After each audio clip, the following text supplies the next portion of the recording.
Friends, આજે આપણે authentic સ્ટાઇલમાં momos બનાવશું અને તેની સાથે સર્વ કરવા માટે ચટણી પણ રેડી કરશું. જે ઓઇલી અને સ્પાઇસી ખાવું બહુ પસંદ ન કરતા હોય તેની માટે તો આ રેસીપી બેસ્ટ છે, તો જરૂરથી ટ્રાય કરજો. તો ચલો આપણે જોઈએ મોમોઝ કેવી રીતે બને છે તે. જો તમને મારી બતાવેલી રેસીપી ગમે તો મારી ચેનલને સબસ્ક્રાઈબ જરૂરથી કરજો અને સાથે સાથે બેલ આઇકન પર પણ ક્લિક કરજો. તો ચલો ફ્રેન્ડ્સ, મારા કિચનમાં આપણે રેસીપી બનાવવાનું સ્ટાર્ટ કરીએ હવે. ફ્રેન્ડ્સ, મોમોઝ બનાવવા માટે સૌથી પહેલાં તેની માટે ડો રેડી કરશું. જેની માટે એક મોટા બોલમાં મેંદો લેશું ને તેમાં મીઠું અને મોણ માટે તેલ પણ નથી લેવાનું, માત્ર પાણીથી જ ડો રેડી કરવાનો છે. જે રોટલીના લોટ કરતાં થોડોક સખત અને સોફ્ટ બનાવવાનો છે, જેનું ખાસ ધ્યાન રાખવું. એકચ્યુઅલી મોમોઝના ડોમાં તો મીઠું નથી હોતું, પણ જો તમને એકદમ ફીકું ન ખાવું હોય તો તમે 2 ચપટી જેટલું મીઠું એડ કરી શકો છો. ડોને આપણે 4 થી 5 મિનિટ માટે મસળવાનો છે. ત્યારબાદ તમે જોઈ શકો છો ડો બનીને રેડી છે. તો એને આવો સોફ્ટ રાખવાનો છે ને ત્યારબાદ બોલને લીડથી કવર કરી દઈશું અને ડોને રેસ્ટ પર મૂકી દઈશું. ને ડો બનાવવા માટે આપણે 3/4 કપ જેટલા પાણીનો ઉપયોગ કર્યો છે. મેંદાની ક્વોલિટી પર પાણીની ક્વોન્ટિટી ડિપેન્ડ કરે છે. હવે ડો રેસ્ટ પર છે ત્યાં સુધી ચટણી માટેની પ્રિપેરેશન કરી લઈએ. જેની માટે મેં અહીંયા 2 ટમેટાં લીધા છે. તેને આવી રીતે અડધા કટ કરી લઈશું ને કુકરમાં એડ કરી દઈશું. ને સાથે સાથે કાશ્મીરી મરચાં લીધા છે, જેના બિયાની ડીટીયા મેં કાઢી લીધા છે, તે પણ એડ કરી દઈશું. ને સાથે સાથે સ્વાદ પ્રમાણે મીઠું એડ કરશું ને અડધોથી પોણો કપ જેટલું પાણી પણ એડ કરશું. ને કુકર બંધ કરીને 1 સીટી વગાડી લઈશું.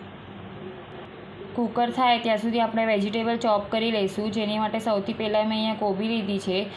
આવી રીતે તેને કટ કરી લઈશું અને ત્યારબાદ મેં અહીંયા ચોપર લીધો છે, તેમાં રફલી કોબી ચોપ કરીને એડ કરી દઈશું ને બારીક ચોપ કરી લઈશું. આવી રીતે તમે જોઈ શકો છો આવી બારીક ચોપ કરવાની છે કોબી. હવે તેને એક બોલમાં લઈ લઈશું. ત્યારબાદ આવી જ રીતે હજી થોડી કોબી ચોપ કરીને બોલમાં એડ કરી દઈશું. ત્યારબાદ મેં અહીંયા પમ્પકિન લીધું છે, તેની આવી રીતે આપણે છાલ કાઢી લેવાની છે ને ત્યારબાદ કોબીના જેમ તેને પણ બારીક ચોપ કરી લેવાનું છે ચોપરમાં. ફ્રેન્ડ્સ, પમ્પકિન ટેસ્ટમાં થોડોક મીઠો હોય છે, માટે તે ખાસ એડ કરું, સ્કીપ નહીં કરતા. હવે ચોપ કરેલા પમ્પકિનને પણ આપણે કોબીવાળા બોલમાં એડ કરી દઈશું. ત્યારબાદ બોલમાં થોડુંક મીઠું એડ કરશું, જેથી કરીને કોબી અને પમ્પકિનમાંથી પાણી રિલીઝ થઈ જાય. મીઠું એડ કર્યા બાદ પ્રોપરલી મિક્સ કરી લઈશું અને બોલને 10 મિનિટ માટે સાઈડમાં મૂકી દઈશું કવર કરીને. ત્યાં સુધી બીજા વેજીટેબલ ચોપ કરી લઈએ. મેં અહીંયા ફણસી અને કેપ્સિકમ લીધું છે, તેને પણ હવે આપણે ચોપ કરી લઈએ. ફણસીને આગળ પાછળની દાંડી આવી રીતે કટ કરીને તેને બારીક ચોપ કરી લેવાની છે. ત્યારબાદ આપણે કેપ્સિકમ લઈ લઈશું ને તેને પણ બારીક ચોપ કરી લઈશું. ફ્રેન્ડ્સ, એક વાતનું ખાસ ધ્યાન રાખવું, ફણસી અને કેપ્સિકમને ચોપરમાં ચોપ નથી કરવાના, કારણ કે જો તેને ચોપરમાં ચોપ કરશું તો તે વધારે પાણી રિલીઝ કરશે. માટે તેને આવી રીતે હાથેથી જ બારીક ચોપ કરવાના છે, જેથી કરીને ખાવામાં તેનો ક્રંચ આવે. ફણસી અને કેપ્સિકમ બેઉ બારીક ચોપ થઈને રેડી છે, તો તેને એક પ્લેટમાં લઈ લઈશું. હવે કુકરની સીટી વાગી ગઈ છે અને કુકર ઠંડુ થઈ ગયું છે. તો હવે આપણે એક મિક્સર જારમાં ટમેટો અને કાશ્મીરી મરચાં બધું એડ કરી દઈશું પાણી શીખે, અને સાથે સાથે થોડોક સૂંઠ પાવડર પણ એડ કરશું ને તેને ગ્રાઇન્ડ કરીને આવી રીતે ચટણી રેડી કરી લઈશું. હવે એક બોલમાં કોટનનું કપડું રાખી અને કોબી ને પમ્પકિનનું જે પણ પાણી રિલીઝ થયું છે તે નિતારી લઈશું. આવી રીતે આ પાણીનો ઉપયોગ તમે સૂપ બનાવવા માટે, વેજીટેબલ સ્ટોક બનાવવા માટે અથવા તો પરોઠાનો લોટ બાંધવા માટે કરી શકો છો. હવે વેજીટેબલને બોલમાં લઈ લઈશું ને તેમાં બારીક ચોપ કરેલા જે ફણસી અને કેપ્સિકમ હતા તેને પણ એડ કરી દઈશું બોલમાં.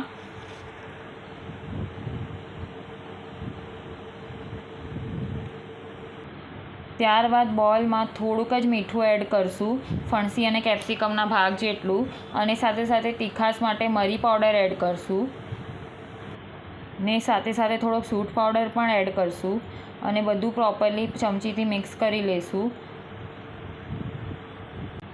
મેં અહીંયા ફક્ત મરી પાવડર અને સૂટ પાવડરનો ઉપયોગ જ કર્યો છે. તમે તમારા ટેસ્ટ પ્રમાણે બીજા મસાલાનો ઉપયોગ કરી શકો છો જો તમને થોડું સ્પાઇસી ખાવું પસંદ હોય તો. હવે મોમોઝ માટેનું ફિલિંગ બનીને રેડી છે તો તેને સાઈડમાં મૂકી દઈશું. હવે અડધો કલાક જેટલો સમય થઈ ગયો છે તો આવી રીતે ડોને સરખું મસળી લઈશું 2 થી 3 મિનિટ માટે. ત્યારબાદ ડોમાંથી એક સરખા લોયા રેડી કરી લઈશું.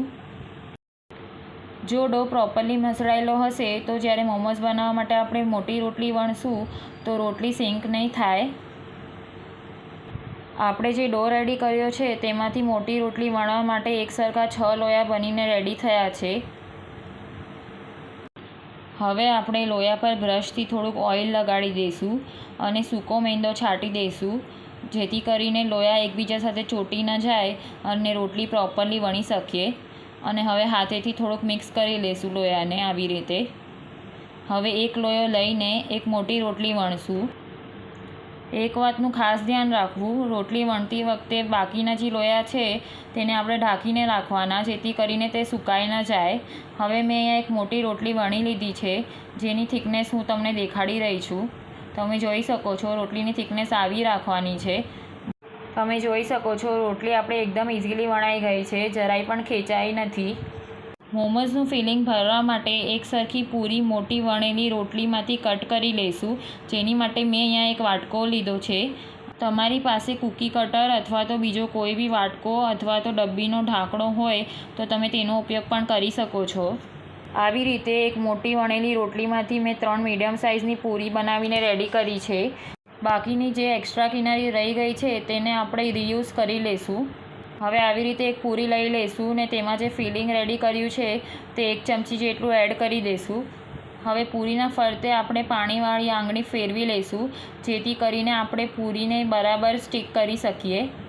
આવી રીતે વિડીયોમાં બતાવેલી રીત પ્રમાણે પૂરીને સ્ટીક કરી દેવી. આવી રીતે પૂરીના ફરતે પ્રોપરલી પ્રેસ કરી ને તેને પ્રોપરલી સ્ટીક કરી દેવું.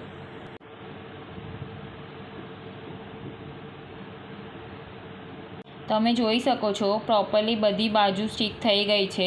હવે તેની બેવ કોર્નર આવી રીતે એકબીજા સાથે સ્ટીક કરી દેવી.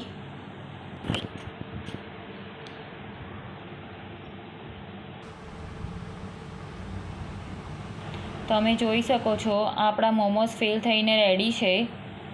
હવે આપણે તેને એક પ્લેટમાં લઈ લઈશું ને આવી જ રીતે બીજા બધા મોમોઝ પણ રેડી કરી લઈશું. હું તમને હજી એક કરીને બતાડી દઉં છું. આપણે સેમ પ્રોસેસ ફરીથી રિપીટ કરશું અને બીજો મોમો પણ રેડી કરી લઈશું. મેં અહીંયા મોટી 3 રોટલી વણીને તેમાંથી પૂરી કટ કરીને ટોટલ 9 મોમોઝ બનાવીને રેડી કરી લીધા છે. તમે જોઈ શકો છો. હું તમને મોમોઝ ફિલ કરવાની હજી એક રીત આગળ જઈને પછી બીજા બેચ બનાવતા વખતે બતાડીશ, માટે એન્ડ સુધી વિડીયો જરૂરથી જોજો. હવે આપણે મોમોઝને સ્ટીમ કરશું જેની માટે મેં અહીંયા એક ચાળણી લીધી છે અને તેને તેલથી ગ્રીસ કરી લીધી છે અને મોમોઝને સ્ટીમ કરવા માટે એક કઢાઈમાં પાણી ઉકળવા માટે મૂકી દીધું છે. તો તેમાં બધા રેડી કરેલા મોમોઝ ગોઠવી દઈશું ને મોમોઝ પર થોડુંક ઓઇલ બ્રશથી સ્પ્રેડ કરી દઈશું જેથી કરીને તે ડ્રાય ન થઈ જાય. હવે ચાળણીને આપણે કઢાઈમાં મૂકી દઈશું અને કઢાઈને લીડથી કવર કરી દઈશું અને મોમોઝને સ્ટીમ કરવા માટે ગેસની ફ્લેમ ફાસ્ટ રાખશું. મોમોઝના એક બેચને સ્ટીમ થતાં 7 થી 8 મિનિટ જેટલો સમય લાગે છે. તમે જોઈ શકો છો મોમોઝ એકદમ જ ટ્રાન્સપરન્ટ થઈ ગયા છે. તો તે પ્રોપરલી સ્ટીમ થઈ ગયા છે. તો હવે આપણે તેને એક પ્લેટમાં લઈ લઈશું. હવે આપણે મોમોઝનો બીજો બેચ રેડી કરવા માટે મોમોઝને ફિલ કરવાની બીજી રીત બતાડી રહી છું. હવે વિડીયોમાં બતાવેલી રીત પ્રમાણે પૂરીમાં ફિલિંગ ફિલ કરી દેવું અને ફરતે પાણી લગાડી દેવું પૂરી પર જેથી કરીને તે પ્રોપરલી સ્ટીક થઈ જાય. આવી રીતે પૂરીને પ્રોપરલી સ્ટીક કરી લેવાની છે. ત્યારબાદ જે પૂરીના 2 કોર્નર છે તેને એકબીજા સાથે સ્ટીક કરી લેવાના છે અને મોમો રેડી કરી લેવાનો છે. મોમોઝ બનીને રેડી છે. મેં તમને બીજી રીત પણ બતાડી દીધી. હવે બીજા બેચમાં 3 મોટી રોટલી વણીને તેમાંથી 9 ટોટલ પૂરી કટ કરીને 9 મોમોઝ ફિલ કરીને મેં રેડી કરી લીધા છે. તો હવે તેને સ્ટીમ કરવા માટે મૂકી દઈશું. હવે આપણા પાસે ફિલિંગ વધ્યું છે અને મોમોઝની પૂરી કટ કર્યા બાદ જે વધેલી એક્સ્ટ્રા કિનારીનો લોટ છે તેમાંથી હજી બીજા 10 થી 12 મોમોઝ બનીને રેડી થશે. હવે જે મોમોઝની ચટણી બનાવેલી હતી તેમાં થોડોક ટમેટો કેચઅપ એડ કરી દઈશું, જેથી કરીને તેનો ટેસ્ટ થોડોક ટેંગી આવે. તો આપણી ચટણી બનીને રેડી છે, તેને સાઈડમાં મૂકી દઈશું. મોમોઝનો બીજો બેચ પણ સ્ટીમ થઈને રેડી છે. તો હવે આપણે મોમોઝને ચટણી સાથે સર્વ કરી લઈશું. અહીંયા મોમોઝને ઓલરેડી ચીલી ફ્લેક્સથી ગાર્નિશ કરી લીધું છે. હવે હું તમને મોમોઝને તોડીને બતાડું છું. તમે જોઈ શકો છો તે કેટલા મસ્ત બન્યા છે તે. હવે ચટણીમાં ડીપ કરીને તેને એન્જોય કરી લઈએ. તો બનીને રેડી છે વેજ મોમોઝ વિથ ચટણી.